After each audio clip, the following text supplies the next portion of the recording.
The VW campervan has arguably one of the most iconic looks in the motoring world, with that signature two-tone colourway, a rugged, boxy look, and huge VW logo on the front. It's certainly a showstopper, and in 2025 the legacy of the VW campervan lives on, because this is the VW ID Buzz, which now comes in an all-new 7-seater configuration. And I think it's fair to say that this isn't just a marketing ploy by Volkswagen, in the sense of bringing back a classic VW, modernising it to capture a new audience.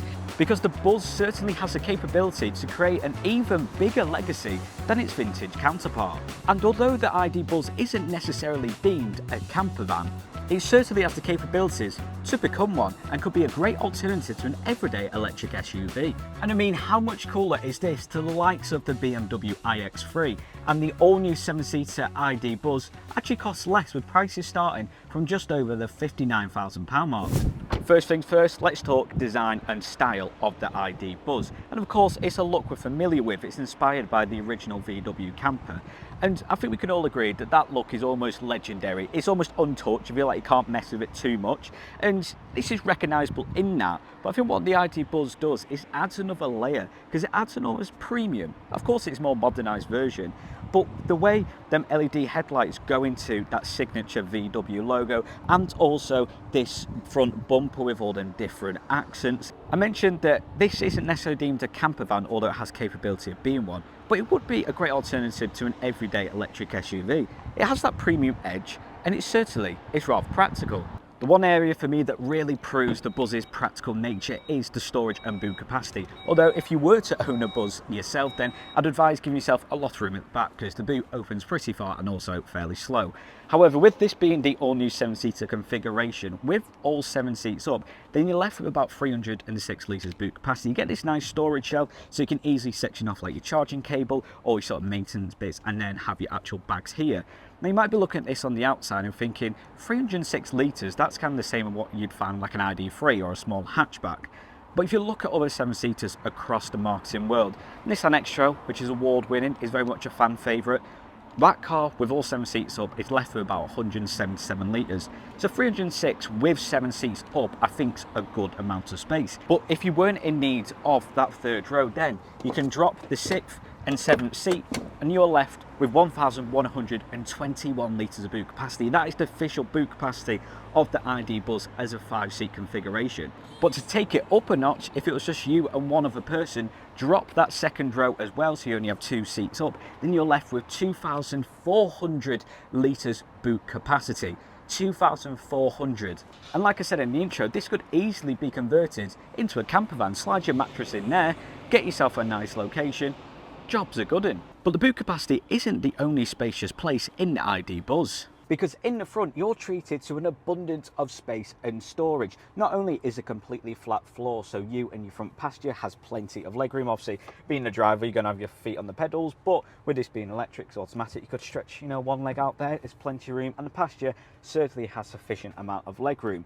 But they also, in the amount of storage, have a little shelf above your glove box, which is rather sizable, probably one of the biggest out there on the market. You have 2 cup holders which fold down to this little drawer section, but if you don't need to have it cup holders, because you also have what's called a buzz box in the middle, which can actually be removed. But there's a lot of functionality to this, because take out one of the partings, that can be doubled up as an ice scraper. Take out this one, it's got a bottle opener on. However, if you're driving, don't be using that unless it's non-alcoholic or you want to get yourself a little bougie soft drink. You also have storage which falls out here, and a massive drawer at the back that pulls out. You also have other shelving units on both doors, as well as deep pockets, and also the armrests on the doors are a very comfortable height. But with the mid and top spec, both the driver and the passenger benefits from 2 armrests, so drive down the motorway, it's a rather comfortable car to be in.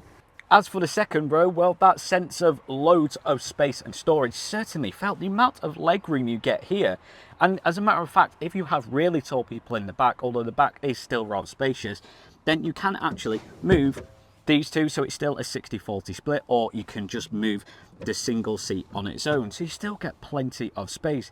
And as I said about the middle seat, almost the best seats in the house.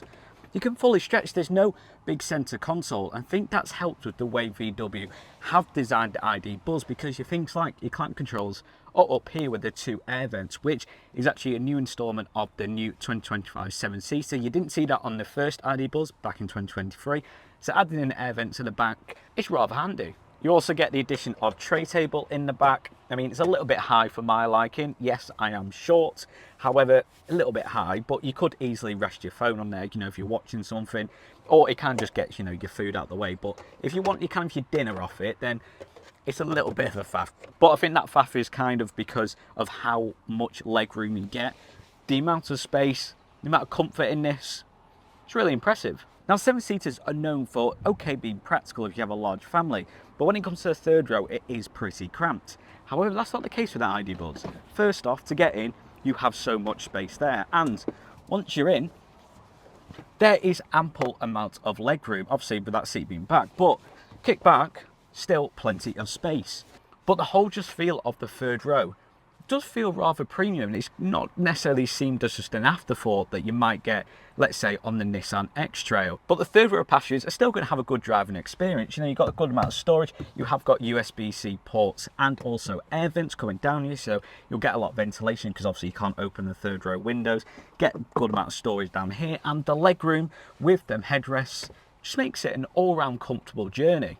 But as for overall look of the interior of the ID Buzz, it's very customizable. If you're not necessarily a fan of this cream colorway, don't worry, you can completely customize it, whether you want it darker, lighter. You can have it two-tone to match exterior paint. There's so much customization when it comes to this car. And the contrasting materials, this wooden effect, it's not real wood, it's a little bit of plastic, but I don't think that's necessarily an issue. It still looks rather good. Contrasting colors down here, which obviously match your seats. And overall, it's got to be one of the best driving positions I think I've been in. Nice upright with them 2 armrests, or if you're cruising like this, very comfortable indeed.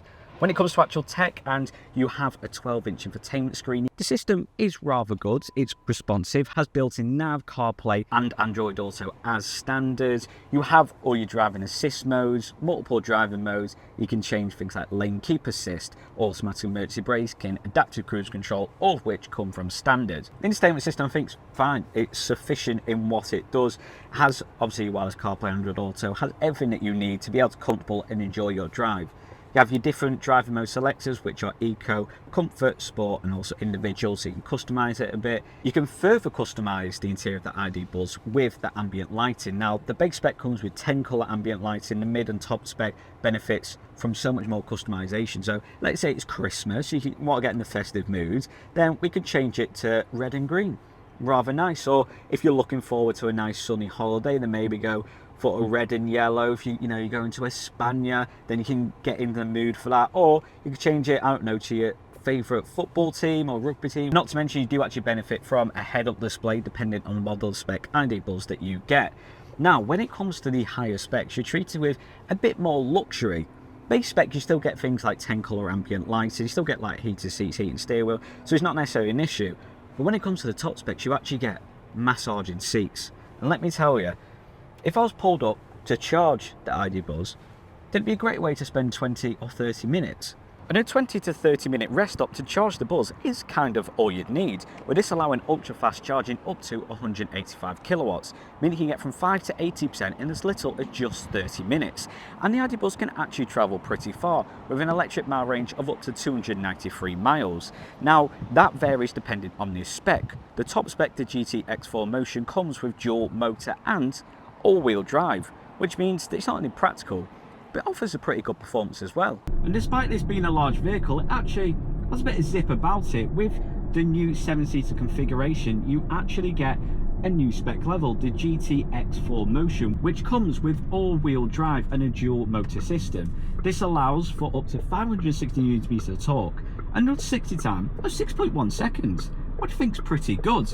And not only that, you get 335 brake horsepower, which is actually quicker than the all-wheel drive version of the Hyundai Ioniq 5. Again, showing that this could be an alternative to an everyday electric SUV. When it goes up the specs, the base and the mid spec, without that all-wheel drive system, then you're still going to be getting around about 7.6, which is actually faster than the first ID Buzz come out in 2023, which you were looking with that base spec at around about the 10-second mark. So the performance has been heightened gratefully over the last couple of years. But in terms of the actual driving experience, The S is a large car, but the driving position I think is one of the best I've had, pound for pound. And the way the digital dash is laid out with this steering wheel, for the fact that it's all integrated, so no matter where you pull your steering wheel, whether you want it closer forward, digital dash moves also. And with that 12-inch infotainment system, it just makes this a very practical car and actually pleasant on your drive. And then you add in the fact it's got 360 view camera when you're parking. All in all, despite it being a large vehicle, you could still be rather relaxed and not be worrying about bumping it into anything, because you're not going to want to scuff the alloys or bump it into anything when you're parking, because it's a very nice vehicle.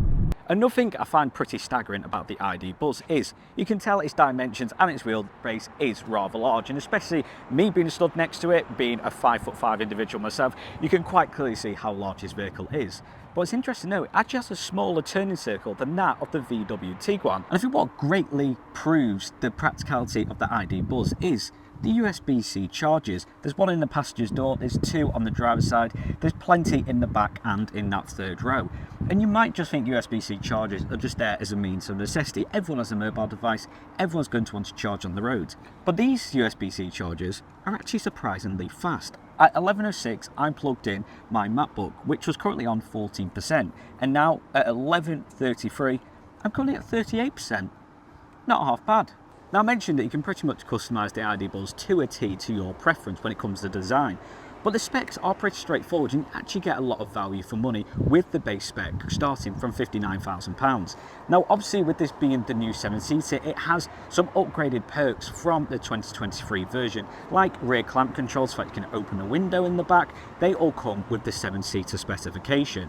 Now, the three specs being Life, Style and the GTX4 Motion, which is an all-wheel drive vehicle, offer plenty of value for money. And even if you went for the base spec, I don't necessarily think it's compromising your driving experience with all of this coming from standard. So then here's 5 things that I really like about the VW ID Buzz. The first is the fact you get electronically opening doors from standard, which aren't just controlled by the handle but also on your car key. Not just because it adds a bit of practicality to it, you know, that type of hands-free opening, but the fact it kind of feels a bit bougie and a bit premium. Number 2 is the ease in moving around the seats, because this middle row can easily be moved forwards and backwards. To get in the back, it's that simple lever, you get plenty of space to go back there. And then when you push it back, if you want to lay it flat, pull it down, and it locks in place quite easy. It's all very straightforward. Number 3 is the comfort, especially in the front 2 seats, because not only do you get lots of space and lots of storage, you also get armrests depending on your spec, but also the top spec benefiting from their massaging seats. Oh, it's a delight. Number 4, alloy wheels coming from standard. Base spec 19-inch, mid-spec 20-inch, top spec 21-inch. But all across the range, they look good, and I think they rather complement the look of this car well.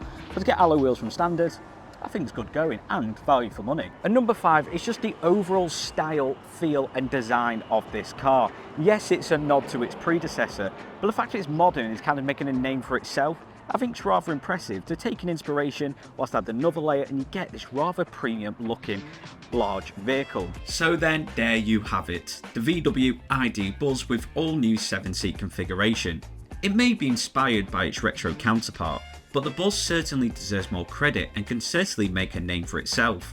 With everyday car tech, abundance of practicality and a feel-good factor about it, this isn't just a modern day camper, it could be a much cooler alternative to your electric SUV.